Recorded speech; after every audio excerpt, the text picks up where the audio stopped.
यदि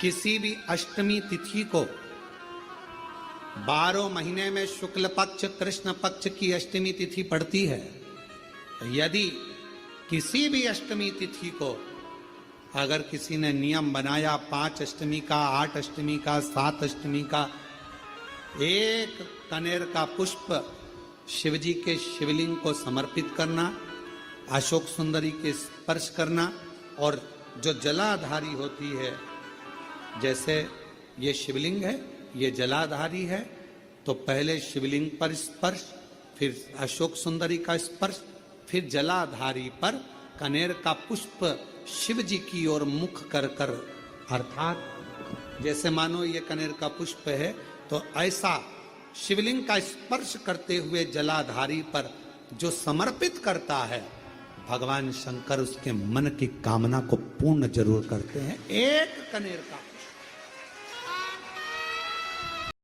जिस नारी का गर्भ बार बार ठहरता है, 2-3 महीने का होने के बाद वो गर्भ वापस गिर जाता है।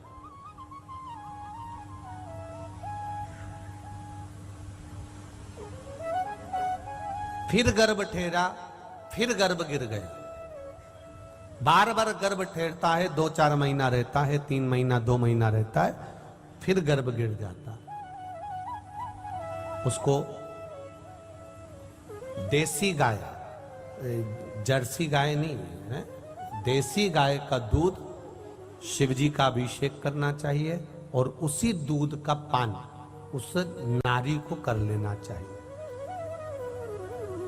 अगर 15 दिन 20 दिन भी उस नारी ने देसी गाय का दूध का अभिषेक शिवजी का करा और उस दूध का पान करना पीना प्रारंभ कर लिया, तो ये निश्चित है उस नारी का फिर गर्भ नहीं गिरता, उसको पूर्ण संतान प्राप्त होती है।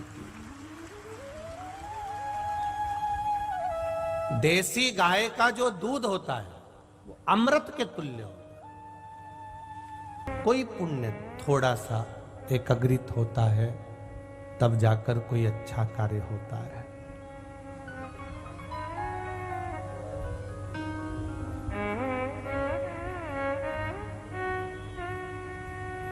एक कुल का पुण्य नहीं, एक समय का पुण्य नहीं, ये ना जाने कितने कितने जन्म का पुण्य होगा, तब जाकर कोई सुख मिला होगा। हीनल बेटी और रिद्धि बेटी, आपके दोनों के माता पिता और उन माता पिता के भी जो माता पिता हैं, उनको भी बहुत बहुत साधुवाद है, जिनके पुण्य के कारण ये शिव महापुराण की कथा का आनंद हमें प्राप्त हो रहा है। ये एक जन्म का नहीं है बाबू, ये उनके जो माता पिता का पुण्य है। आपकी जो माता पिता होंगे, आपके ससुराल वाले या मायके वाले, और मायके वालों के भी जो माता पिता होंगे और ससुराल वालों के भी जो माता पिता होंगे, उनका पुण्य यहाँ पर लाकर एकत्रित किया।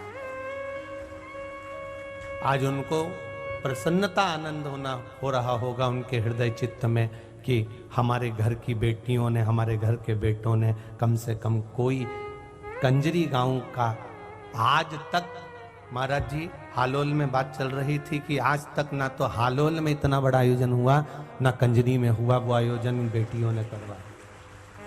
ये शिव कृपा से और राम जी की कृपा से और ये संतों की करुणा से, इनकी कृपा से हुआ।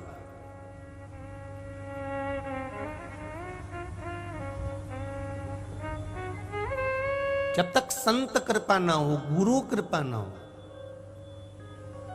प्रभु कृपा ना हो, तब तक ये कार्य हो नहीं सकता।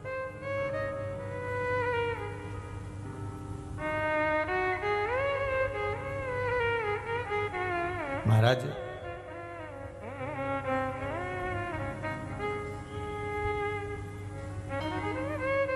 कितनी मेहनत करी होगी इस कार्यक्रम के लिए। आदरणीय गुरुजी ने भी मेहनत करी है, बेटियों ने भी मेहनत करी है, और गांव के लोगों ने भी मेहनत करी, और संपूर्ण कंजरी और हालोल वालों ने भी मेहनत करी। बड़ोदरा से जिन्होंने महेश्वरी परिवार जी ने कथा करवाई थी, उनकी भी राजू भाई की पूरी टीम यहाँ आई, उन्होंने भी मेहनत करी, बहुत मेहनत करी।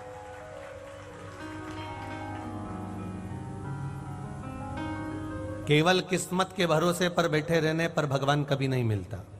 एक बात याद रखिएगा। थोड़ा हमारी बातें दुनिया के लोगों को बुरी जरूर लगती है, पर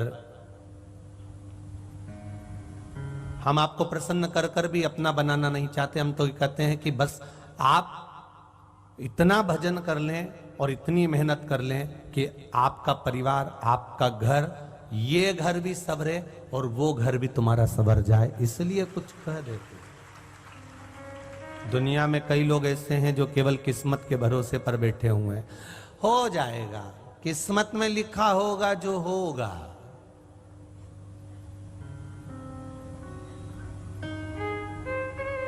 किस्मत कह रही है कि मेहनत तो कर। गीता जी में भगवान कृष्ण कह रहे हैं कर्म प्रधान है, आपको कर्म करना पड़ेगा। शिव महापुराण की कथा भी बार बार कहती है कि कर्म करिए। भगवान शंकर ने विष पिया, तब जाकर देवताओं को अमृत मिला है।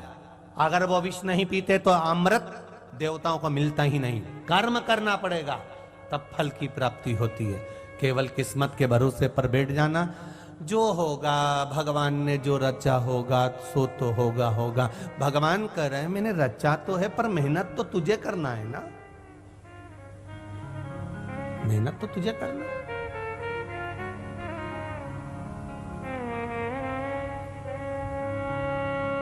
थोड़ी मेहनत तो करना पड़ेगी। अगर हम मेहनत नहीं करेंगे,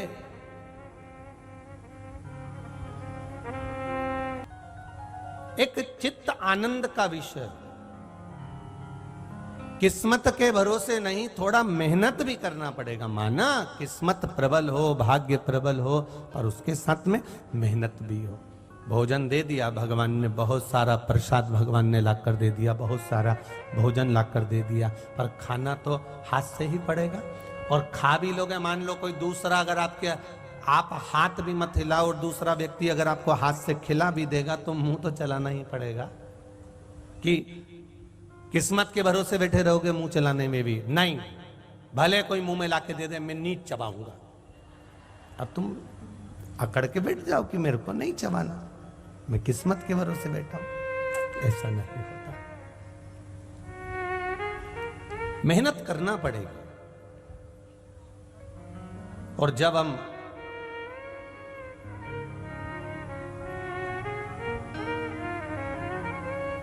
किस्मत के साथ में मेहनत करना प्रारंभ करते हैं तो ये शिव महापुराण की कथा कहती है मेहनत का फल परमात्मा भी विचार कर कर दे ही देता है, वो पीछे नहीं हटता है। करना पड़ेगी मेहनत, थोड़ा थोड़ा मेहनत हमको करना है।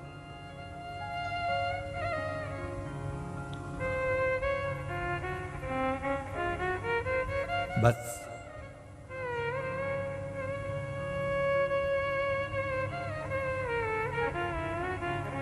मेहनत के साथ में परमात्मा का भजन, उसका स्मरण, उसका कीर्तन भी जरूरी है। हमने ये कभी इस व्यासपीठ से नहीं कहा कि आपके शरीर में रोग आ गया, बीमारी आ गई तो आप डॉक्टर को मत दिखाओ, हम कभी नहीं बोलते। हम एक बात जरूर बोलते हैं कि डॉक्टर के पास जाओ, इलाज करवाओ, दवाई लो, गोली लो, जांच कराओ, सब कुछ कराओ, पर जो दवाई तुम डॉक्टर की दी हुई खा रहे हो उसको देवाधिदेव महादेव को बोलकर कि हे कुंदकेश्वर महादेव इसको अमृत कर दीजिए, बस इतना बोलकर उसको खाना प्रारंभ कर दीजिए। धीरे धीरे बाबा उसको संभाल लेगा। एक लोटा जल सारी समस्या का हल। केवल एक लोटा जल का आप क्रम अपनाएं, शिव जी को जल चढ़ाएं, और वो जल तुम्हारा दिखावे का या छल का नहीं होना चाहिए, वो जल तुम्हारा दिल से बाबा देवाधिदेव महादेव को समर्पित होना चाहिए। शिव संभाल लेगा, मेरा ओघड़दानी आपको संभाल लेगा। मैंने तेरे ही भरोसे ओ बाबा तेरे भरोसे हवा विच उड़ती जावागी, बाबा डोर हटो छड़ी राम कटी भागी, भोले मैं तेरी पतंग, शंभू मैं तेरी पतंग। ये सब हमारे को किस्मत के भरोसे पर अगर हम बैठे रहेंगे और मेहनत नहीं करेंगे तो उसका फल नहीं मिलेगा। किस्मत भी साथ में रखो और मेहनत भी साथ में रखो। जब हमारी मेहनत और किस्मत दोनों साथ चलेगी तो ये निश्चित है कि आप कभी खड्डे में नहीं गिरोगे, आपका जीवन सार्थक हो जाएगा। हमारे भीतर जब लोभ आता है, हमारे भीतर जब वासना आती है, हमारे भीतर जब अहंकार आता है, हमारे भीतर जब तृष्णा आती है, हमारे भीतर जब आसक्तियां आना चालू हो जाती है, तब हम परमात्मा से दूर हो जाते।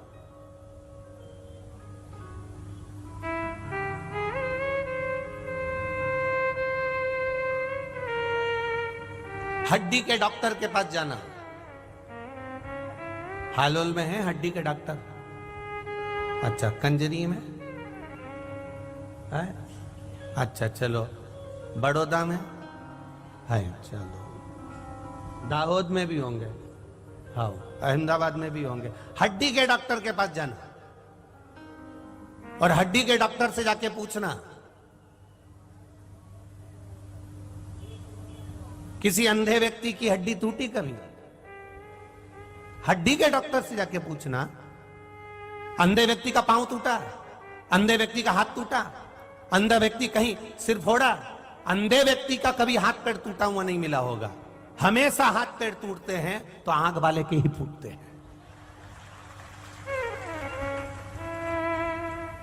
हड्डी के डॉक्टर से जाकर पूछकर आओ कि कोई अंधे व्यक्ति का भी पांव टूटा कि हाथ टूटा? नहीं, अंधा व्यक्ति एक छड़ी हाथ में लेकर चलता है और छड़ी से, बस एक छड़ी अंधा व्यक्ति हाथ में लेकर चलता है और वो कहीं नहीं गिरता है। आंख वाले को भगवान ने इतना बड़ा बड़ा बटेरचा जैसा आंख दिया तो भी खड्डे में, गाड़ी से, दचके में, पत्थर से, ठोकर से, बाथरूम में, सीढ़ी से, सामान से गिरता आंख वाला ही है, अंधा नहीं गिरता। क्योंकि अंधे के पास में एक छड़ी है, उसने वो छड़ी पकड़ रखी है, इसलिए वो कहीं नहीं गिरता। उसी तरह शिव महापुराण की छड़ी जिसने पकड़ रखी है वो संसार में कभी नहीं गिरता, वो कभी नहीं गिरेगा। अगर शंकर रूपी श्री शिवाय नमस्तुभ्यम, ये छड़ी है हमारी, ये छड़ी जिसने पकड़ ली वो संसार में कभी नहीं गिरेगा। गिरता कौन है? आंख वाला। आंख वाले से मतलब देखा काम में डूब गया, देखा आसक्ति में डूब गया, लोभ में डूब गया, वासनाओं में डूब गया, तृष्णा में डूब गया। ये देखने वाला गिरता है आसक्ति में, लोभ में, तृष्णा में, वासनाओं में, आसक्तियों में। अंधा नहीं गिरता, उसके पास में वो छड़ी है,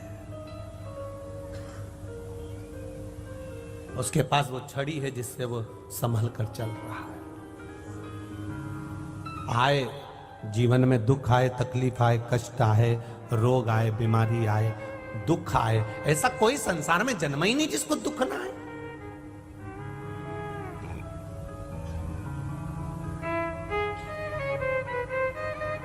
एक महाराज जी का पत्र है कल,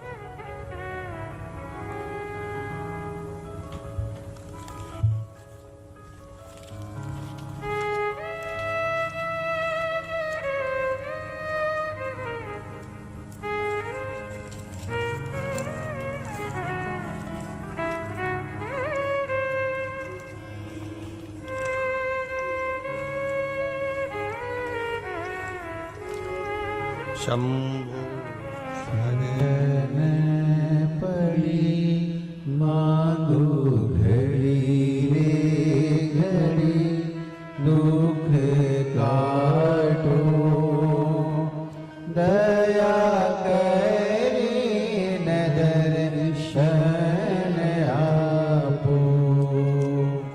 शंभु शरण पड़ी मांगो घड़ी रे घड़ी, दुख काटो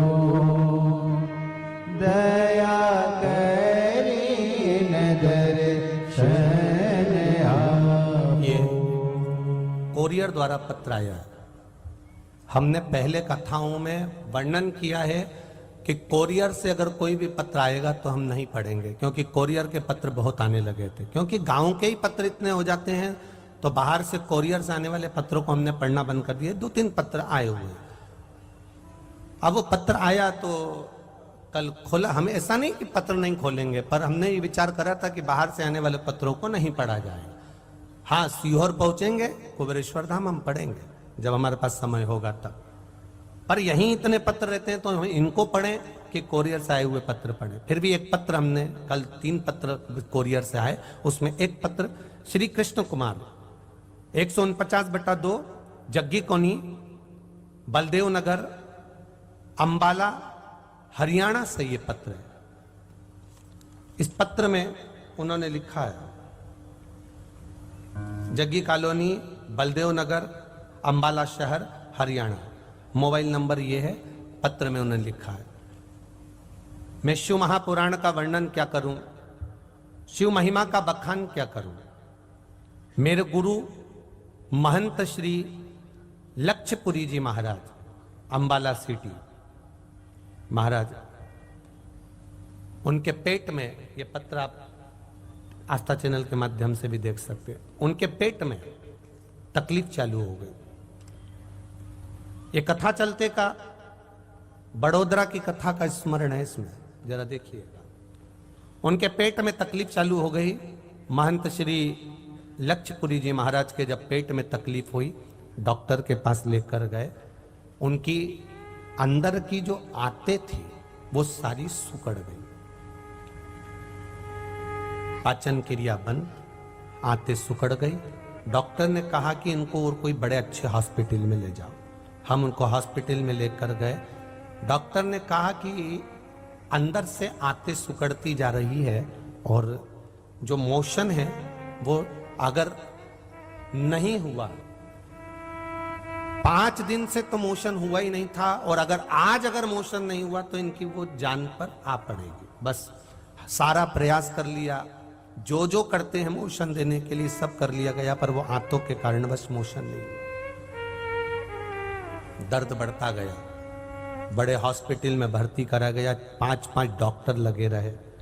तब वहां सेवा करने वाली एक नर्स, उसने कहा, मैं टीवी पर कथा सुनती हूं, शिवजी पर 1 लोटा जल चढ़ा दो और वो जल लाकर बाबा को पिला दो। हमने 1 लोटा जल चढ़ाया, उसमें से लाकर बाबा को पिलाया। 10 मिनट के अंदर उनका पेट पूरा आनंदमय हो गया, और जो नसें चौक थी वो भी बाबा की कृपा से सब अच्छी हो गई, और शिव की कृपा से हम महंत श्री अच्छे हो गए। हम उसके लिए धन्यवाद लिखकर भेज रहे। ये पत्र है, ये सुख है।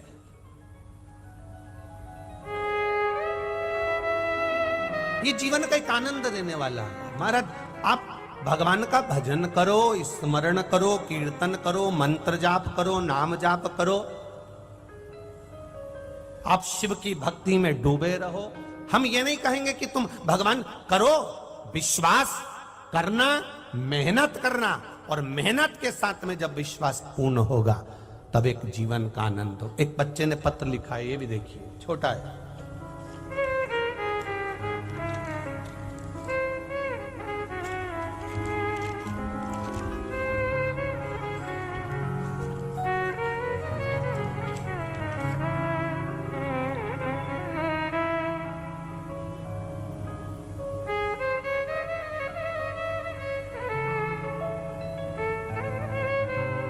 गुरुदेव,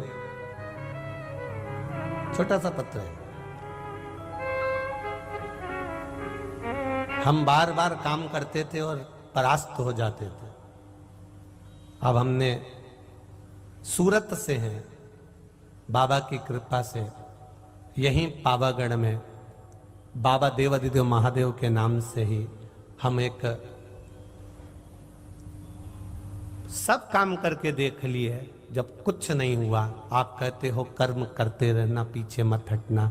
अब हमारे घर के लोगों ने कहकर एक छोटी सी होटल डालने का मन बनाया है।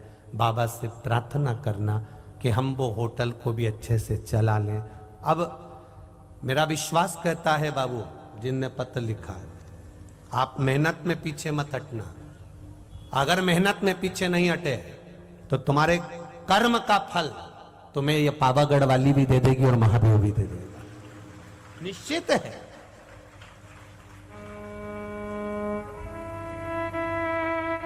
कर्म करना पड़ेगा। हम बैठे हैं, केवल सामने भोजन की थाली भगवान दे देगा, लगा देगा, पर हाथ से भगवान खिला भी देगा, पर मुंह तो चलाना पड़ेगा।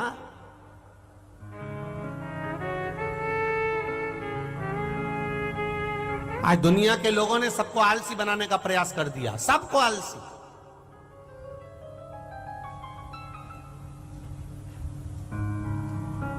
कोई कर्म नहीं करना चाहता, बस कहीं का ऐसा महाराज मिल जाए, घुमाए और नीचे से हंडा निकल आए और हमारे पास में गोल्ड गोल्ड, सोना ही सोना हो जाए। श्योर वाला महाराज को हंडा निकालना नहीं आता। तुम्हारे पास में कोई महाराज हो जो हंडा निकाल के दे दे तो हमें भी बता देना, हम कथा नहीं करेंगे, हंडे से काम चला लेंगे। हम भी हंडे से।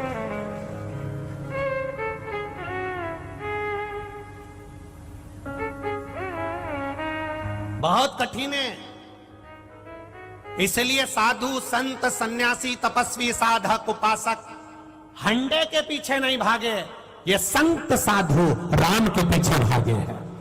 क्योंकि राम से बड़ी दुनिया में कोई दौलत नहीं है। मेरे राम, मेरे शिव, मेरे कृष्ण से बड़ी दुनिया में कोई दौलत नहीं है। जिसने नारायण को पकड़ लिया, लक्ष्मी उसके चरणों की दासी बन जाती है, उसके पास दौड़ कर आ जाती है। ये शिव तत्व है। महाराज जी सीताराम सरकार के मंदिर में कंजरी में इतने आए हुए हजारों भक्तों के लिए, लाखों भक्तों के लिए रोज भोजन बना। हम जितनी बार महाराज जी से पूछे, परम पूज्य महंत श्री राम शरण दास जी महाराज जी से जितनी बार पूछा, हमने भंडारे की चर्चा 2-3 बार करी। और पहले दिन भी आपने देखा होगा, हम पहले आए तो सबसे पहले महाराज जी से एक ही बात की, हमें भंडारा का दर्शन करा दो। महाराज जी हमने निवेदन करा, महाराज जी ने हमको आराम से भंडारे का दर्शन। एक बात उन्होंने बारंबार कही, सब राम जी चला रहे हैं, ये जितना भंडारा चला रहा है राम जी चला रहा है। कितने आ रहे, कितने जा रहे, कौन खा रहा, कौन जा रहा, ये सब राम जी चला रहा है, उसके सिवा कोई नहीं। इसको कहते हैं राम पर अटूट भरोसा, विश्वास, दृढ़ता।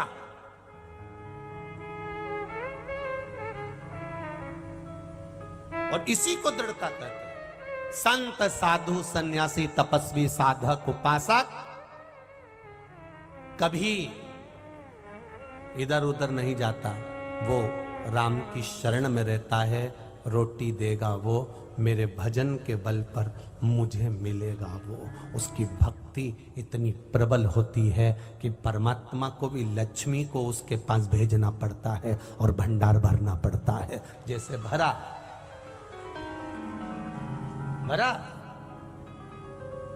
और मेरा विश्वास कहता है कि हजारों लोग रोज भोजन कर रहे हैं, उसके बाद भी मेरा सीताराम सरकार का जो भंडारा होगा, अंदर से भंडार ग्रहण होगा, जहां सूखा सामान रखा होगा, ये मेरा विश्वास कहता है सीताराम जी ने उसको खाली नहीं होने दिया होगा, भरा की भरा रखा होगा। ये मेरा राम।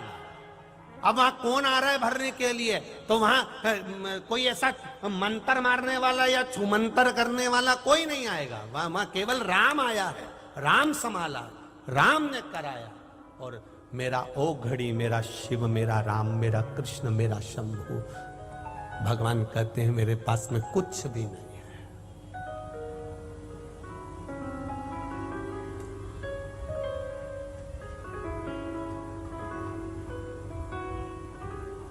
इसीलिए बार कहा, भजन करो भरी जवानी में, बुढ़ापा किसने।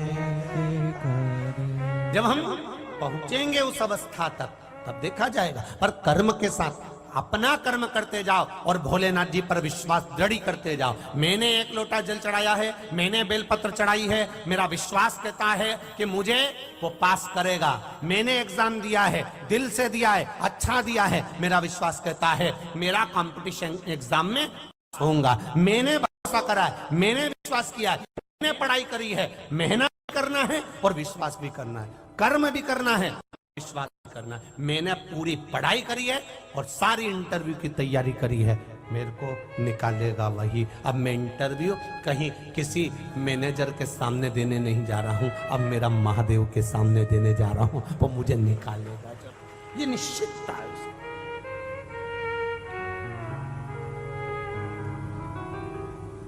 आप विश्वास को दड़ी बना लो।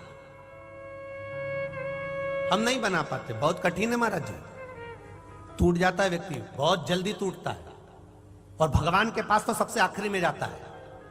पहले सबको फोन लगाएगा, तुम आ जाओ, तुम आ जाओ, तुम आ जाओ, तुम आ जाओ, मेरा ये काम कर जाओ। जब कहीं से नहीं होगा तब आखिरी में मेरे महादेव के पास, राम के पास, कृष्ण के पास पहुंचेगा। देवाधिदेव महादेव, मैं जानती हूं ये कंजरी से शिव महापुराण की कथा सुनकर आज मैं चली जाऊंगी, पर जिसके लिए मैं ये कल्पवास करने, हम कहते हैं शिव महापुराण की कथा में जितने लोग आते हैं अपना अपना बैग बोरिया बिस्तर ले लेकर आते हैं, रात भर पंडाल में पड़े रहते हैं, रात भर भजन गाते रहते हैं, सुबह उठते हैं अपने काम में चले जाते हैं, हम इनको कल्पवासी कहते हैं। जैसे संत साधु सन्यासी तपस्वी साधक उपासक प्रयागराज में जाके कल्पवास करते हैं, हरिद्वार में जाके कल्पवास करते हैं, ऋषिकेश में जाकर कल्पवास करते हैं, नर्मदा के घाट पर जाकर कल्पवास करते हैं। शिव महापुराण में जो 5 दिन 7 दिन 2 दिन 3 दिन 4 दिन 1 दिन रात्रि का विश्राम करता है, रुकता है, कथा सुनता है, भूमि पर शयन करता है, आसन बिछाकर सोता है, हम उसको मांग कर खा रहा है और जा रहा है भंडारे में भगवान का भोजन करता है। हम उसको जो वीआईपी ट्रीटमेंट को छोड़कर एक साधारण सी जिंदगी पंडाल में जीता है, हम उसे कल्पवासी कहते हैं, शिव का पाने वाला भक्त कहते हैं। मिला उसको।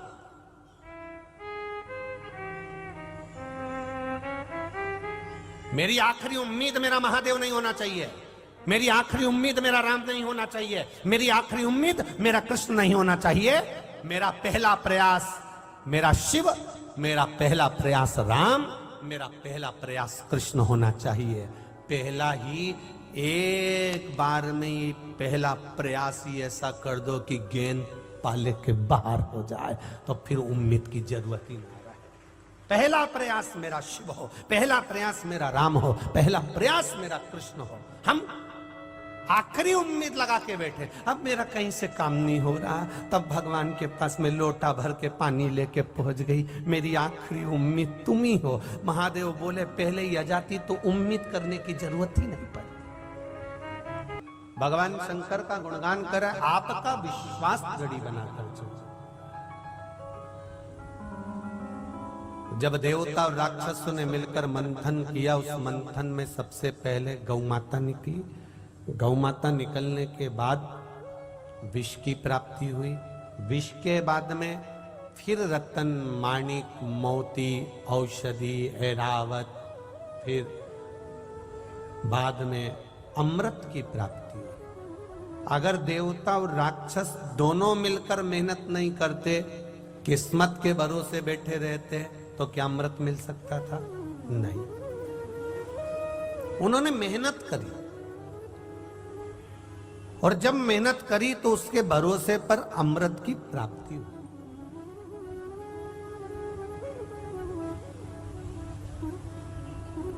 करो, देखो गौ माता निकली, विष निकला, और गौ माता निकलने के बाद विष इसलिए निकला क्योंकि विष जो पिएगा, विष निकलने से पहले गौ माता का निकलना जरूरी था। विष पीने वाला जब विष पिएगा तो उसका कंठ जलेगा, उसके कंठ की जलन को गौ माता का दूध रोक सकता है। गाय के दूध में वो अमृत छुपा होता है कि ना जाने कितने विष को वो समाप्त कर देता है। गौ माता के दूध में वो अमृत छुपा है, ना जाने कितने विष को समाप्त।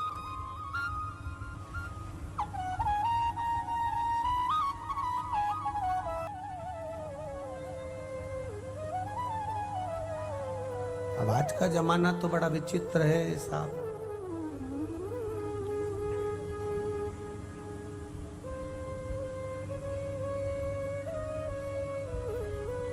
कैसा कैसा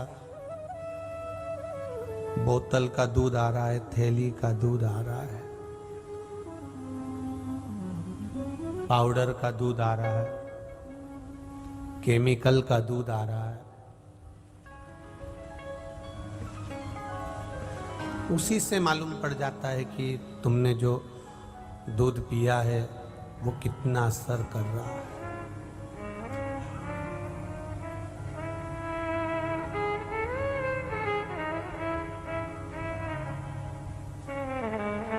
उससे मालूम पड़ जाता है, दिखता है कि दूध का असर कैसा है, उससे नजर आता है।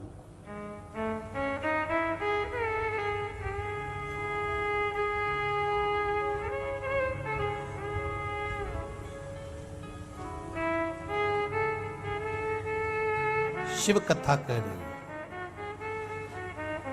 शंकर भगवान का गुणगान कर रहा है, शिव तत्व कह रहा है।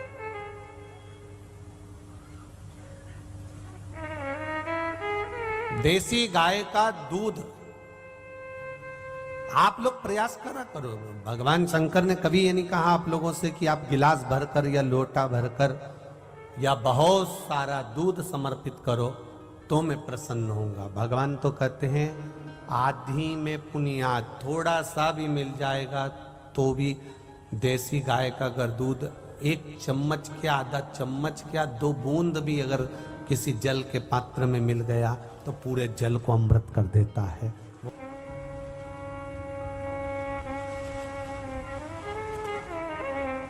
उसका एक आनंद ही दूसरा है। और प्रयास करिए, हम तो कह सकते हैं आप लोगों से, बस प्रयास आपको करना है।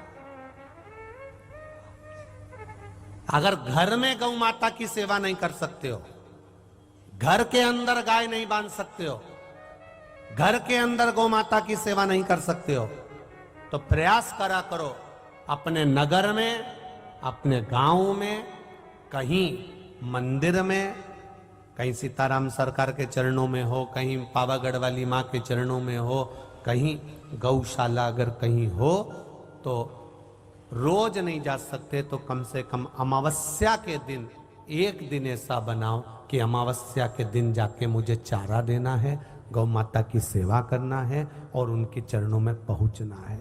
एक दिन भी अगर आप अमावस्या के दिन अगर गौशाला में जाना प्रारंभ कर दोगे तो ये निश्चित है तुम्हारे घर में जब गौ माता की सेवा कर कर घर पहुंचोगे तो घर में कैसा भी दुख होगा वो गौ माता की रोमावली, उनके मूत्र आदि से, उनके गोबर से जो सेवा कर कर जा रहे हो, जो शरीर में लगा हुआ है उसकी गंध से घर में कितनी भी अगर नेगेटिव ऊर्जा भी है तो वो पॉजिटिव में बदलना प्रारंभ हो जाए। गौ माता की सेवा का सुख प्राप्त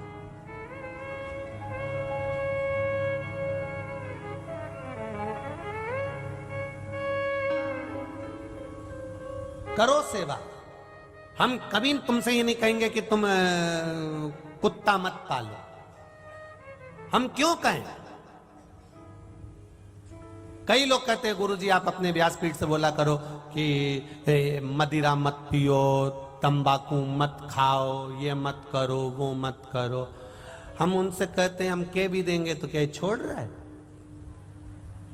फालतू में बोल के अपना मुंह खराब करना कि तुम ये मत करो, वो मत करो। तुम तो करो, तुम्हारी मर्जी पड़े जो करो। और इतना सा निवेदन है, इतनी सी एक प्रार्थना है, जो भी चीज तुम खा रहे हो, पी रहे हो, उससे अगर तुम्हारे शरीर को तकलीफ होने लगे और तुम्हारा परिवार दुखी होने लगे, परिवार में रोना पड़ रहा हो, बच्चों की जिंदगी नाश हो रही हो, तो ऐसा व्यसन मत करना जिससे तुम्हारा घर का नाश हो। ऐसा व्यसन न। कोई कितना भी कह दे तुम्हें गंगा जी में ले जाकर भी खड़ा कर दे और संकल्प दिला दे कि तू आज से नहीं पिएगा, वो 1-2 हफ्ता नहीं पिएगा। क्यों? संकल्प से या कसम देने से कभी व्यसन नहीं छूटता। व्यसन अपने अंदर से जब चोट लगती है तब छूटता है। व्यसन किसी के कहने पर नहीं छूटता। ये कितनी पत्नियां हैं, जब शादी होके आई थी उसको पहली बार मालूम पड़ गया था कि ये मदिरा पीते हैं, ये काम करते हैं, ये गलत काम करते हैं। उसने कितना आंदोलन किया, मैं रोटी नहीं खाऊं, मैं तो अपने मायके जाऊं, मैं तुम्हारे साथ रहूंगी नहीं, मैं तो जा रही, सब छोड़ के चली भी गई। बापड़ा गया ही नहीं लेने, जा वो बैठा नहीं गया। अब सोच रही करूं क्या। उसको चोट लगना चाहिए, उसके भीतर इस चीज का ग्लानि होना चाहिए, इस भीतर दुख होना चाहिए कि मैं जो कर रहा हूं, मैंने अगर मदिरा पान करा है तो मैं अपनी जिंदगी नाश कर रहा हूं। मैं तंबाकू खा रहा हूं, अपनी जिंदगी नाश कर रहा हूं। मैं अगर सिगरेट पी रहा हूं, बीड़ी पी रहा हूं, अपनी जिंदगी नाश कर रहा हूं। उसको खुद में ये ग्लानि उत्पन्न होना चाहिए कि मेरे भीतर ये दोष क्यों है। अभी कल की कथा याद कर लो। अचार की बरनी में दाल सब्जी की चम्मच अचार को सड़ा देती है। जिस मनुष्य के भीतर राम नाम, कृष्ण नाम, शिव नाम समाया हुआ है, उसके भीतर अगर थोड़ा सा भी कुछ गलत है तो वो भजन को भगवान तक जाने नहीं देता है। छोड़ो उसको।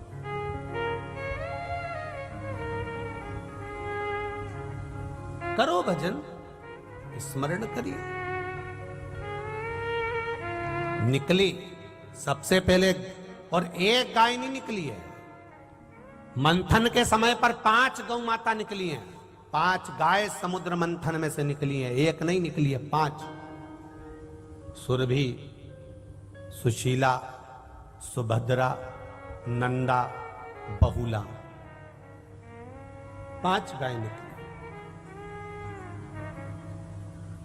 एक गाय निकलती तो भी हम समझ लेते कि भाई मंथन में एक गाय निकली। नहीं नहीं, समुद्र मंथन में 5 गाय निकली हैं। सुरभि, सुशीला, बहुला, नंदा, भद्रा, ये 5 गौ माता मंथन में से निकली है। निकली सुभद्रा जैसी गाय, नंदा जैसी गौ माता, सुरभि जैसी, सुशीला जैसी, बहुला जैसी गाय निकली, प्रकट हुई है। और कितनी कृपा मेरे भोलेनाथ ने करी। बहुला अपने बेटे मनोरथ को दूध पिला रही थी। बहुला गाय अपने बेटे मनोरथ को दूध पिला रही थी, और दूध पीता पीता वो मनोरथ का दूध पीते पीते मुंह में फेन आया। हवा चली, हवा चलते से ही वो फेन देवाधिदेव महादेव पर जाकर गिर गया। महादेव को क्रोध आया और वो त्रिशूल लेकर बहुला के पुत्र मनोरथ को मारने के लिए दौड़े। जैसे ही मनोरथ को मारने के लिए दौड़े, बहुला गाय को लगा मेरे बेटे को शंकर जी मार देंगे। बहुला ने तेज श्वास खींच ली, और जो तेज श्वास खींची, शंकर जी को बहुला गाय अपने पेट में निकल गई। शिव बहुला गाय के पेट में जाकर बैठ गए। मेरे महादेव बहुला गाय के पेट में जाकर बैठ गए। हाहाकार मच गया, चारों तरफ हाहाकार मच गया। शिव जी कहां गए, शंकर जी कहां गए, मिल ही नहीं रहे। हाहाकार मच गया। मां जगत जननी जगदम्बा के पास सूचना पहुंच गई, भोलेनाथ नहीं दिख रहे, मेरे त्रिकालदर्शी, मेरे शंभु नजर नहीं आ रहे, मेरे शिव ना जाने कहां चले गए। तब मां पार्वती ने ध्यान लगाया कि भोलेनाथ गए कहां हैं। तब स्मरण में आया कि वो बहुला गाय के पेट में जाकर बैठ गए हैं, क्योंकि मनोरथ को मारने जा रहे थे। मनोरथ बहुला गाय का पुत्र है।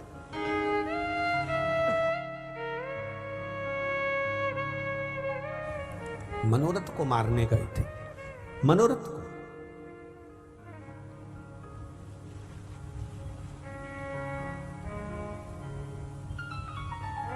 अब 33 कोटि देवी देवताओं ने बहुला गाय की स्तुति करी है। मां कृपा करिए, मां करुणा करिए, आपके उदर में, आपके पेट में देवाधिदेव महादेव जाकर विराजमान हो गए हैं। मां करुणा कर दो, इनको प्रकट कर दो। बहुला ने कहा भोलेनाथ मेरे पुत्र मनोरथ को मार रहे थे, इसलिए मैं उनको निगल गई। मां गलती हो गई, आप क्षमा करिए। अब जरा विचार करिएगा, जिस पेट के अंदर शिवजी जाकर विराजमान हुए हैं, उस पेट के अंदर तुम गाय को क्या दे रहे हो? पॉलीथीन में बांधकर खाने का सामान कचरा फेंक देते हो। वो पॉलीथीन गाय खा जाती है, उसके पेट में चली जाती है, धीरे धीरे धीरे धीरे वो कैंसर कर देती है और गाय का पेट अंदर से सड़ने लगता है और वो गाय मर जाती है। विचार करिए।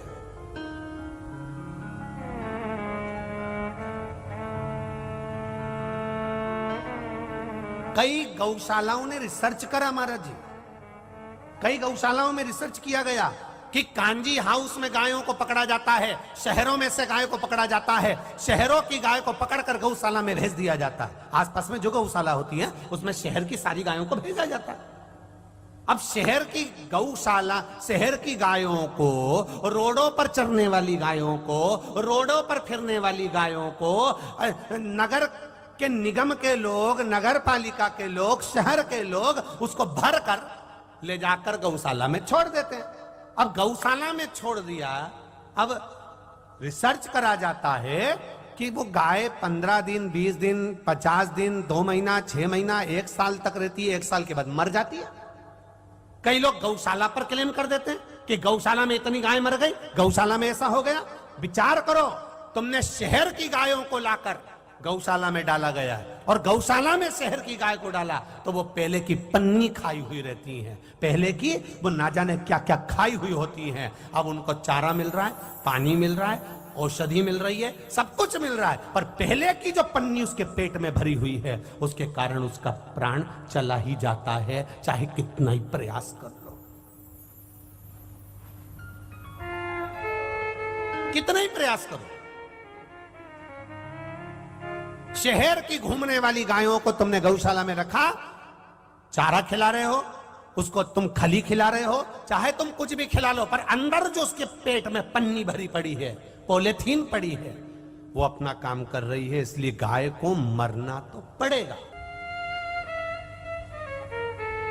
वो पॉलीथीन कोई दूसरे ने नहीं भेजी है, वो आपने भेजी है, रोड पर पटक दी, उसने खा ली, उसके पेट में चली गई, वो धीरे धीरे कैंसर कर गई। महाराज चिल्लाने से कुछ नहीं होगा, धर्म की जय हो, अधर्म का प्राणियों में, विश्व का, गौ माता की, बस इतना ही बोल के काम खत्म हो जाता, काम खत्म। इतना कहा, समाप्त हो गया।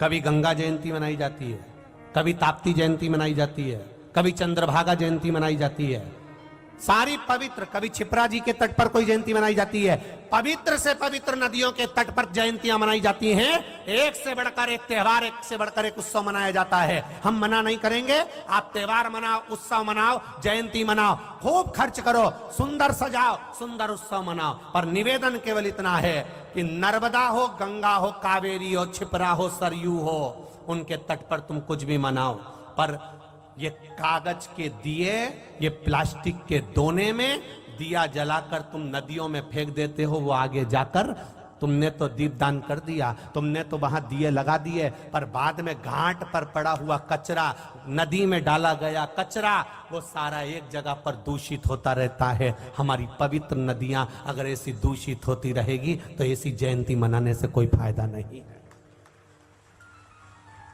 हमें अपनी पवित्र नदियों का स्मरण करना है, हमें अपनी पवित्र नदियों को बचाकर चलना है, हमें अपने पर्यावरण को बचाकर चलना है, हमें अपनी गौ माता को बचाकर चलना है, हमारे संत महात्मा साधु सन्यासी तपस्वी साधक उपासक इनको भी बचाकर चलना है, हमें अपने भगवंतों को बचाकर चलना है, हमें अपने मंदिर मठ और देवालयों को बचाकर चलना है। वो निश्चितता सुख का अनुभव कराएंगे।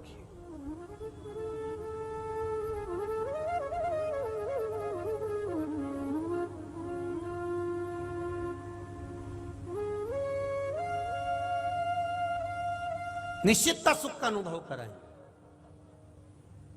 महाराज शिव कथा कर रही है, भगवान शंकर का गुणगान कर रहा है, गौ माता का केवल थोड़ा सा अगर देसी गाय का दूध मिल जाए, रोज शिव जी को चढ़ाया जाए और उसका पान किया जाए, ना जाने कितने रोगों को मुक्त कर देती है। अभी देखिए शिव बाबा प्रकट हो गए, गाय ने अपनी श्वास से शंकर भगवान को नंदीश्वर के रूप में प्रकट कर दिया, शिव जी प्रकट हो गए। प्रकट होने के बाद भगवान शंकर से गौ माता ने कहा आप कृपा करिए और मेरे को आशीर्वाद दीजिए। शंकर भगवान ने आशीर्वाद गौ माता को दिया, तेरा बेटा दूध पीता है, वो दूध तेरे थन से निकलने वाला देसी गाय का जो दूध है वो अमृत के तुल्य होगा, तेरा दूध मेरे ऊपर चढ़कर अमृत का कार्य करेगा। शिव कथा कर रही है,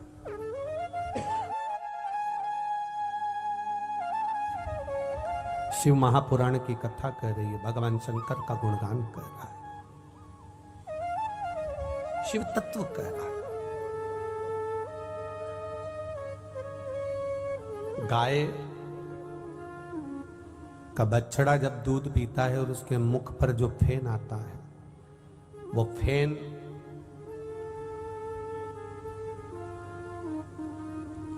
किसी को शरीर सफेद पड़ जाता है, चमड़ी अगर सफेद होने लगती है तो वो फेन महाराज पूर्णिमा के दिन अगर गाय बछड़े को दूध पिला रही है और उसके मुंह पर जो फेन आ जाता है उसको चम्मच में निकाल लिया जाता है। देसी गाय का बछड़ा, देसी गाय की दूध, बछड़ा जब पिए उस पे फेन आ जाए वो चम्मच में निकाला जाता है। पूर्णिमा की रात्रि को शरीर में जहां कहीं भी श्वेत रोग हो जाता है, चमड़ी सफेद पड़ने लगती है, वहां उस फेन को लगाया जाता है। देसी गाय अगर फेन कम है तो देसी गाय का दूध मिला लिया जाता है, उसको शरीर पर लगाकर चंद्रमा के प्रकाश के अंतर्गत उसको रखा जाता, फिर आधे घंटे बाद 1 घंटे बाद स्नान करा जाता। 4-5 पूर्णिमा के अंतर्गत इस क्रम को जब करा जाता है तो धीरे धीरे धीरे धीरे चमड़ी अपने असली कलर में आना प्रारंभ हो जाती है और वो चर्म रोग समाप्त हो जाता है। इतना बल है देसी गाय के उस दूध में, उस फेन में, इतना बल है।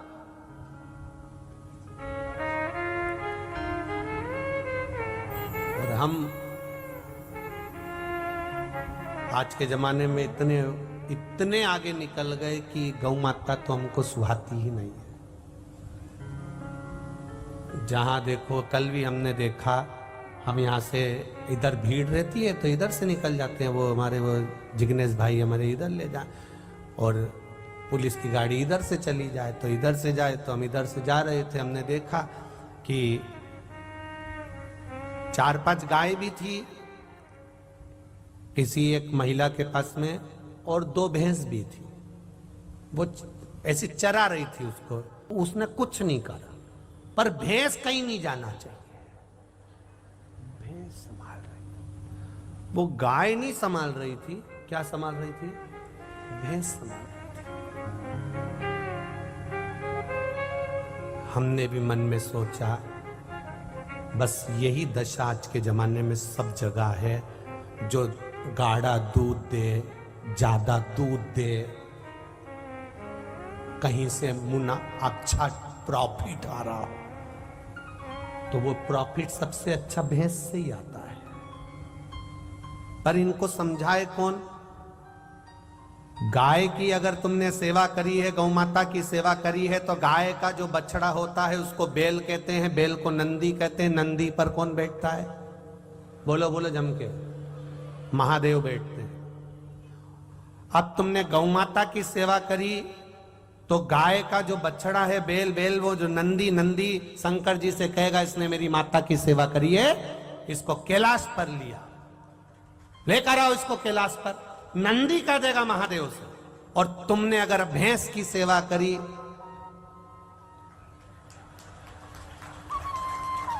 अब भैंस का जो छोरा है पाड़ा, उस पे कौन बैठा? यमराज। और उसने, यमराज जब बैठे तो पाड़े ने कहा इसने मेरी मां को, भैंस को खूब नहलाया, खूब नहलाया, खूब निचोड़ निचोड़ के दूध पिया, इसलिए मैं फर्ज अदा करो, इसको नरक लिया, पकड़ो। अब कंजरी वालों, तुम गाय पालो चाहे भैंस पालो, तुम्हारी जैसा करोगे, गौ माता की सेवा करोगे तो कैलाश धाम है, और अगर भैंस माता की सेवा करो तो ब्लैक कलर की स्कॉर्पियो, उसमें कोई टेंशन नहीं है, तुम तो बैठो। और यमराज और भोलेनाथ दोनों में अंतर है। भोलेनाथ जी ले जाते हैं तो डमरू बजाते बजाते ले जाते हैं, और यमराज ले जाता है तो डमरू नहीं लाता है, वो तुम्हें इतना बजाता है, इतना बजाता है कि चिल्लाते चिल्ला, मत मारे, मैं कसम खाऊं अगली बार भैंस नहीं पालूंगी, मत मारे। उन्हें फिर गदा लेकर फिर धोया, फिर धोया। अरे राम, मुझे क्या मालूम था, गाय को कम चारा देती थी, भैंस को दूध के चक्कर में खली भी खिला देती थी, भैंस को नहलाती भी थी, और खली, चूरी, और क्या क्या होता है,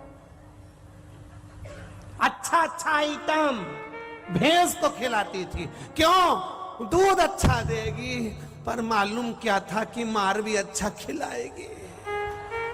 जब दूध खाया, अब यमराज की मार खा, खूब दो चार दादा, खूब मार ठोकता ठोकता ऊपर ले गया। उसके रिश्तेदार मिले, मिलते से पूछे, कलावती?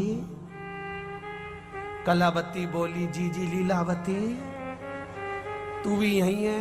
मैंने भी 4 भैंस रखी थी, कमर टूट गई वाली, अब रख ले भैंस।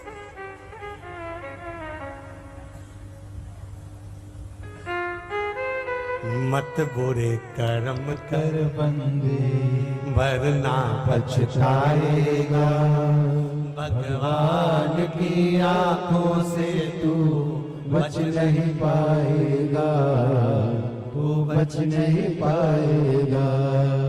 अरे ओ अज्ञानी, मत कर नादानी, तेरे कर्म का फल भी तू ही पाएगा, जैसा किया तूने तेरे आगे आएगा। मत कर बुरे कर्म कर बंदे, वरना पछताएगा, भगवान की आंखों से तू बच नहीं पाएगा, तू बच नहीं पाएगा। आपके कर्म का भोग आपको भोगना, वो निश्चितता में भोगना। शिव का भजन करना, शंकर का गुणगान करना, शिव का स्मरण करना, शिव भक्ति में रम जाना, एक आनंद की अनुभूति करा दे। शिव महापुराण की कथा कर रही। मंथन में निकला विष, शिव जी ने पिया, देवताओं के हित के लिए पिया। घर का जो बुजुर्ग होता है, घर का जो बड़ा होता है, घर का जो बयो होता है, वो विष बहुत पीता है। एक बड़ी बहू होती है, एक छोटी बहू होती है, दोनों में सबसे ज्यादा सुखी छोटी बहू होती है। बड़ी बहू इसलिए सुखी नहीं होती क्योंकि सास जब भी कुछ कहती है तो वो बड़ी कोई कहती है। तुझ में तो अक्ल थी, तू तो बड़ी थी, तू तो समझदार थी, और छोटी कुछ भी कर जाए उसमें तो अक्ल नहीं है। वो तो छोटी है, छोटी है। बड़े बनने में तकलीफ है और छोटे बनने में आनंद है। जो जितना बड़ा बनता चले जाता है, जितना उन्नति की सीढ़ी पर चढ़ते चले जाता है, जितना वैभवपति धनपति बनता चले जाता है, उसकी दो चीजें चली जाती है, एक रोटी, दूसरी हंसी। जो ज्यादा पैसे वाला हो जाता है, ज्यादा वैभवपति हो जाता है, ज्यादा गादीपति हो जाता है, ज्यादा ऊंचे ऊंचे ओहदे पर बैठ जाता है, ज्यादा ऊंची जगह पर बैठ जाता है, उसकी दो चीजें समाप्त हो जाती है। एक रोटी, समय नहीं मिलता, टाइम नहीं है, खाया भगा, और एक हंसता भी नहीं है बेचारा, जब भी मिलेगा मुसद्दी लाल जैसा मिलेगा, बस ऐसा ही बैठा मिलेगा। कितनी भी हंसी की बात कर लो, क्योंकि ज्यादा हंस नहीं सकता, क्योंकि वीआईपी है। ज्यादा हंसेगा लोग फोटो खींच लेंगे, तो बेटा हंस नहीं सकता। रोटी भी गई, ज्यादा वीआईपी व्यक्ति शादी में जाएगा तो भूखा आएगा, गारंटी है। भूखा है फिर भी नहीं खा सकता। सब कह रहे हैं ले प्लेट तो एक चीज,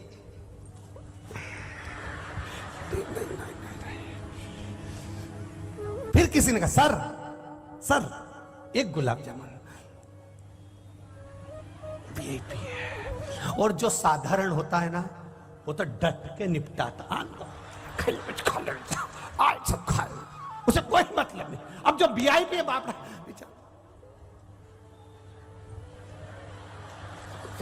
नहीं खा सके, वो जो वीआईपी है ही नहीं, वो तो पहले से ही, बस जाते से ही पहले देखे स्टॉल कितना है। रोटी इधर, मैं कहां से चालू करूं? इधर से चम्मक लड्डू निपटा गया, गराड़ू निपटा गया, पानी पूरी निपटा गया, चाउमीन निपटा गया, बड़ा पाव निपटा गया, सब खाता खाता गुलाब जामुन, गाजर का हलवा सब खा गया। आखिरी में फिर रोटी पे पहुंचा, तंदूरी 2 रोटी और पनीर की सब्जी फिर खा गया, फिर मक्का की रोटी खा गया, और जो वीआईपी था बेचारा वो लिफाफा देके घर आ गया। ये 500 दिया, 1000 का खाया, ऐसे नहीं आया। आइए आपसे निवेदन है, बहुत बड़े मत बनना, बहुत तकलीफ होती है। ज्यादा वीआईपी बन जाओ ना, बहुत तकलीफ है महाराज जी। हम तो भगवान से तरह, हम तो तुम लोगों से भी कई बार आप लोगों से कहते हैं कोई पाँव नहीं पड़ो, कोई किसी को वीआईपी, हमें तो बिल्कुल नहीं, क्योंकि तुम्हारे वीआईपी पन के चक्कर में बहुत परेशान है। ट्रेन में भी सफर करो तो आधे पगला जाते हैं।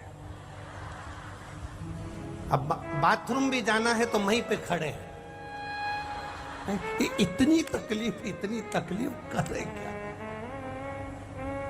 अब मालूम पड़े हमारी तो धोती यूं और तुम कह रहे सर प्लीज एक।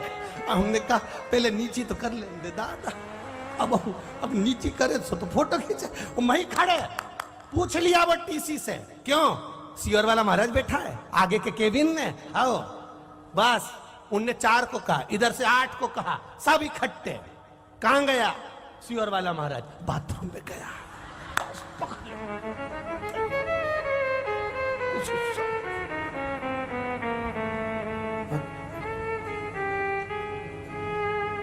मन कर रहा है, आइसक्रीम बेचने वाला आया है, मन कर रहा है खा लूं।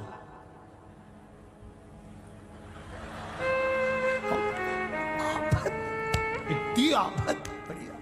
तो निवेदन तुम सबसे हो, कितनी कमाई कर लेना और कितने भी धनपति बन जाना, करोड़पति बन जाना, कितने भी वैभवपति बन जाना, पर इतने वीआईपी मत बनना कि चेहरे की हंसी चली जाए और मुंह की रोटी चली जाए। इतने वीआईपी मत।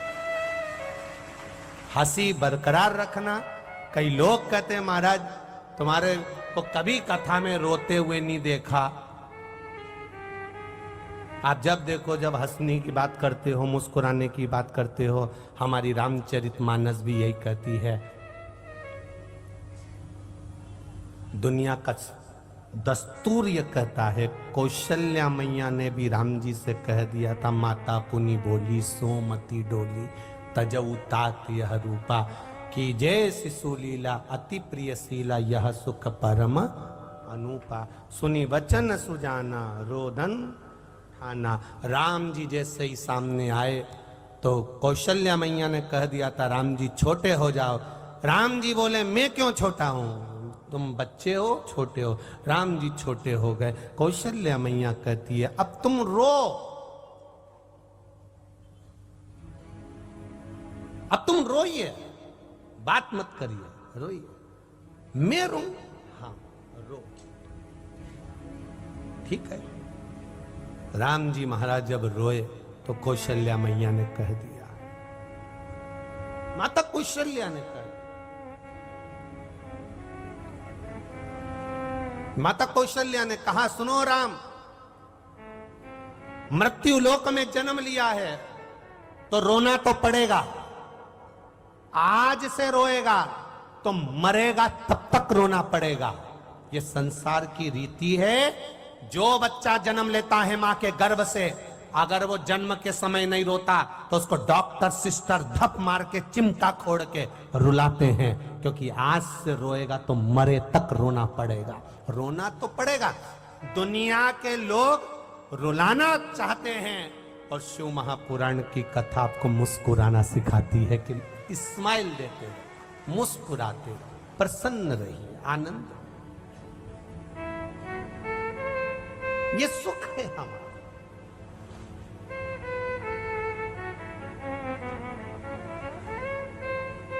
जग कल्याण के लिए करा, विष पिया, अमृत दिया देवताओं को। गौ माता ने शिव जी का स्नान कराया। जो घर का बुजुर्ग है, बड़ा है, बयो है, वृद्ध है, उसको बहुत विष पीना पड़ता, बहुत।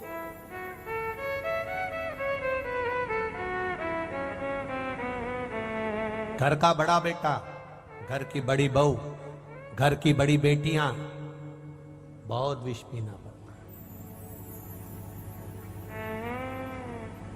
पर एक बात माता पिता को भी ज्ञात होना चाहिए, 3 के भाग्य का धन माता और पिता को प्राप्त होता है।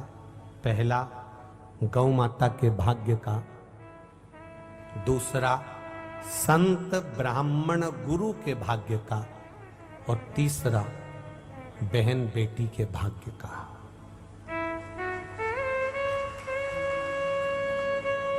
एक भाई को, एक माता पिता को कभी ये नहीं सोचना चाहिए कि ये सारा वैभव मेरा है, ये धन मेरा है, मेरी दौलत मेरी है। मां के गर्भ से बेटियों ने अगर जन्म लिया है तो उन बेटियों के भाग्य का धन मां बाप को अवश्य प्राप्त होता है। बेटी के भाग्य का धन माता पिता को अवश्य प्राप्त होता है। इसलिए माता पिता को भी यह विचार करना चाहिए कि बेटी के भाग्य का, गौ माता के भाग्य का और संत ब्राह्मण के भाग्य का हमको अवश्य मिलता है। गाय को एक रोटी दी है, आपको उसका धन मिलेगा। संत ब्राह्मण की सेवा करी है, गुरुजन की सेवा करी है, आपका वैभव बढ़ेगा, आपका राजपाट, आपकी सत्ता, आपका आनंद बढ़ेगा, वैभव बढ़ेगा। आप करो सेवा गुरुजन की, आप करो सेवा संत जन की।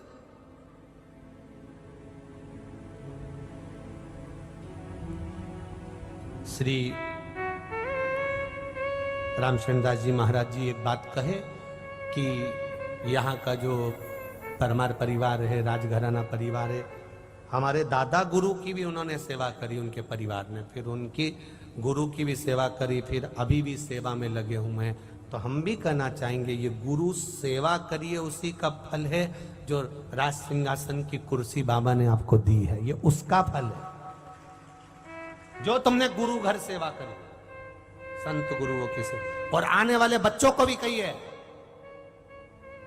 वैभव सत्ता अपनी जगह पर होगी पर गुरु की शरणागति ना छोड़े।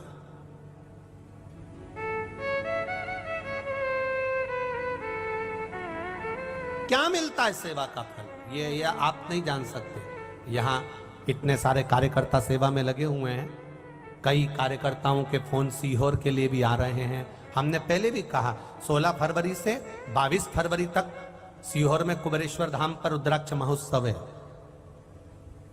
पिछली बार जो रुद्राक्ष बटे थे वो धीरे धीरे कर कर बटते रहे, पर अब की बार जो 7 दिन दिए हैं बीमारी के लिए, रोग के लिए, औषधि के लिए, कार्य सिद्धि के लिए, वैभव के लिए, जो सीहोर का रुद्राक्ष सिद्ध किया जाता है, उस रुद्राक्ष के आगे दुनिया का कहीं नहीं मानना होता। वो रुद्राक्ष आप लोग जब लेने के लिए 16 फरवरी से 22 फरवरी आएंगे, 24 घंटे रुद्राक्ष वितरण चलेगा। 24 घंटे जो सेवा देने आ रहे हैं, कल हमको मालूम पड़ा मालेगांव से 600 लोग सेवा देने के लिए सीहोर पहुंच रहे हैं। बहुत बहुत साधुवाद। फिर मालूम पड़ा औरंगाबाद से नारखेड़े जी की पूरी मंडली 14 से 15 लोगों की सेवा देने के लिए वो लोग पहुंच रहे हैं। फिर मालूम पड़ा बड़ौदा से भी माहेश्वरी समाज के कार्यकर्ता सब सेवा देने के लिए सीहोर पहुंच रहे हैं। अच्छी बात, बाबा की करुणा बनी रहे। उस सेवा का फल क्या है, उसका एक आनंद क्या है, वो सुख क्या है, करो से। कई लोगों ने कहा गुरुजी आप अलग से कार्ड दोगे कि हमारे पास कार्ड वर्ड नहीं है। तुम्हारा ग्रुप आ रहा है, उसका ड्रेस कोड तुम बनाइए, कार्ड तुम बनाइए, कौन से गांव से आ रहे हो, कितने लोग आइए, सीहोर में ऑफिस में आप जब आओ तब आप नोट कराइए। आपकी सेवा का क्रम बता दिया जाएगा कि आप रुद्राक्ष बांटना है कि कहां खड़े होना है, कहां सेवा करना। सेवा का मूल उद्देश्य लेकर करो सेवा।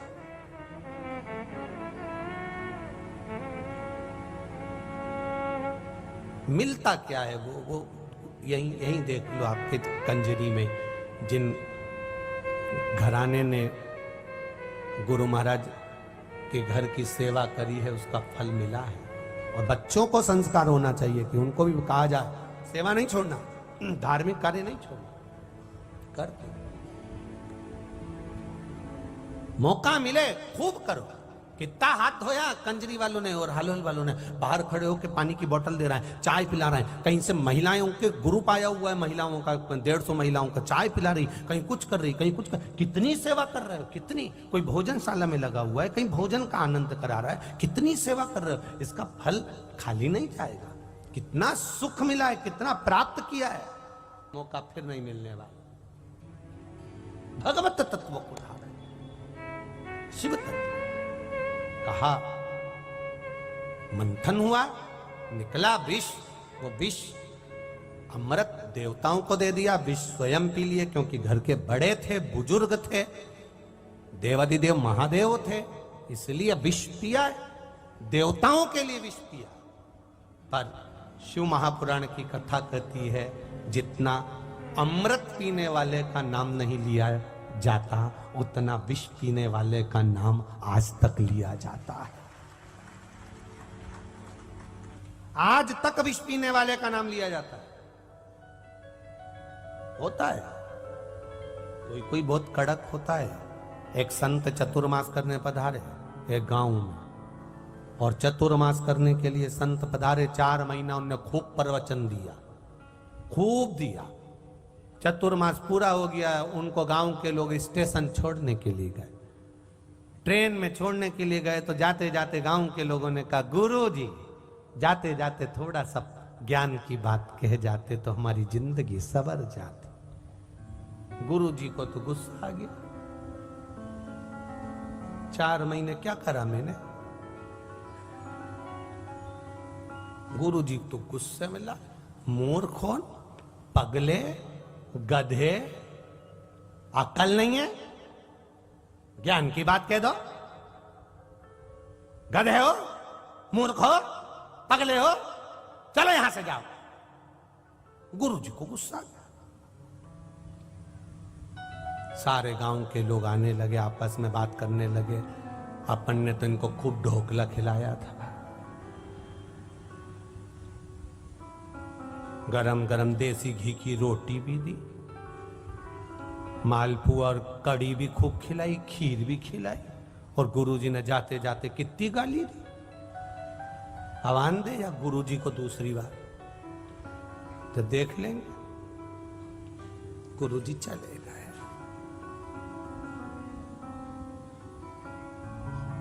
22 साल के बाद गुरुजी फिर आए वही गांव में।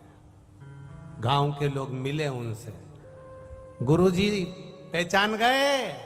गुरुजी बोले हम पहचान गए आप लोगों को। आप पहचान गए? हाँ। गुरुजी आपको कुछ याद है? गुरुजी बोले मेरे को सब याद है। तुम्हें याद है? गुरुजी ने पूछा तो क्या हमको भी याद है।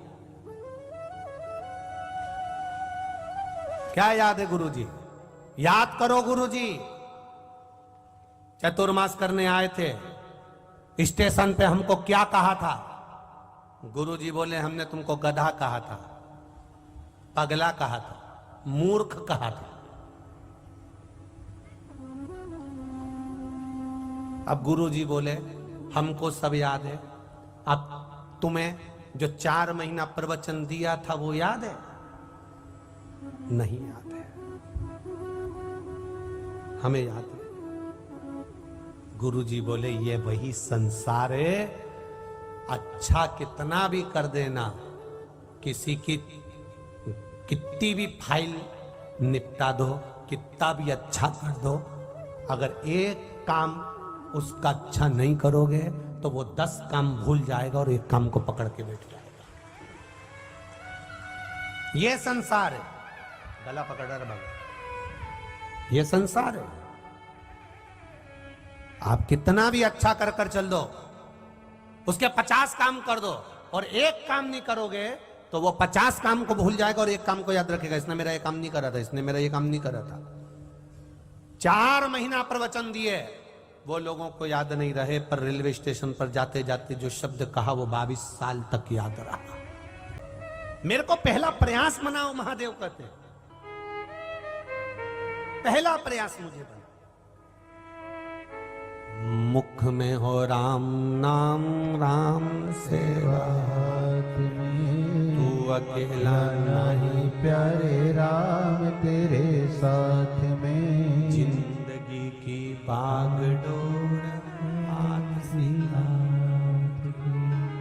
वो महलों में रखे चाहे झोपड़ी में वास से। महाराज आपका पहला प्रयास मेरा देवाधिदेव महादेव, मेरा राम, मेरा कृष्ण होना चाहिए।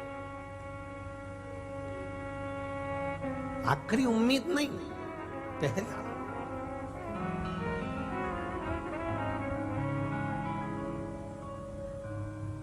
पावागढ़ वाली माता की जो पहली सीढ़ी पर पांव रख लेता है वो फिर आखिरी नहीं देखता, फिर वो चढ़ता चले जाता है। पूछता जा रहा है, थक गया हूं, कितनी बची है? आने वाला भी कहता है घबराओ मती, थोड़ी ही बची है, चलते जाओ। और चढ़ता है, हापड़ी भरा रही, अब कितनी रह गई है? बस वो दिख रही है यहीं से। फिर देखा नजदीक है मेरी माँ, फिर 2-4 चढ़ गया, हापड़ी भराई, फिर बैठ गया। अब कितनी रह गई है? सामने ही है, दिख तो रही है, दिख तो रही है, पर वो हमको देख नहीं रही है। तो वो ऊपर से वो बड़े बड़े नयन वाली अपने नयनों से केवल नीचे बैठे हुए को देखकर कहती है, तू पहली सीढ़ी पर पांव तो रख दे, खींच कर बुलाना मेरी जवाबदारी है। यही बुलाऊंगा, वहीं तक। अब ऊपर पहुंचा, दर्शन करे, बहुत थक गया, पांव दुख रहे हैं, थोड़ी देर बैठ गया, पर जैसे ही फिर सीढ़ी से नीचे उतरते हुए आया, ऐसा लग रहा था ऊपर इतना दर्द था, जब नीचे आया तो इतना दर्द नहीं लग रहा। तो ऊपर से माता रानी ने कहा, बेटा भी मेरे पास से गया है ना, माँ की गोद में जब तक औलाद रहती है ना तब तक दर्द मालूम नहीं पड़ता, कल मालूम पड़ेगा। आज थोड़ी ना मालूम पड़ेगा, अब कल मालूम पड़ेगा। 2 दिन तक बाम लगा के मस्त, 2 दिन पूरा, अब अभी थोड़ी ना मालूम पड़ना था।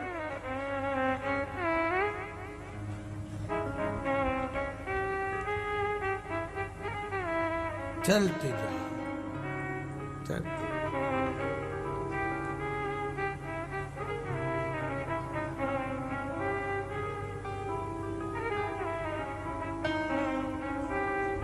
बस चढ़ते गए, चढ़ते गए, चढ़ते गए।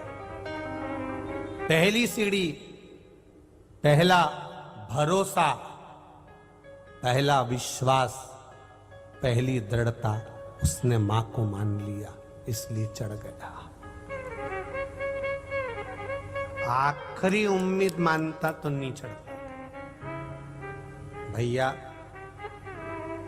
ऊपर से आने वाले बता रहे हैं 1800 सीढ़ी है और एसी कैसी है, मैं तो नहीं जाऊं, मैं नहीं जाऊं।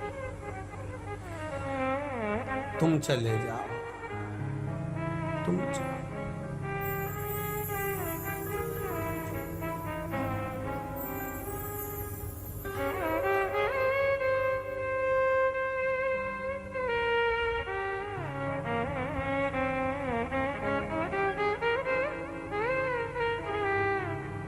मेरी आखिरी उम्मीद नहीं बनाना। मेरा पहला प्रयास, मेरा महादेव, मेरा राम, मेरा कृष्ण हो। और जब पहला प्रयास मेरा राम और कृष्ण शिव होगा, पहली दुकान खोलो पूरे संकल्प के साथ, पूरे भरोसे के साथ खोलना। पहला काम करो, छोटे से छोटा करो, पर पूरे प्रयास के साथ करना कि मेरे को मेरा महादेव देख रहा है और उसके भरोसे पर कर रहा हूं, वो संभाल लेगा। ये मेरा विश्वास करता है। भरोसा दृढ़ होगा, विश्वास पक्का होगा।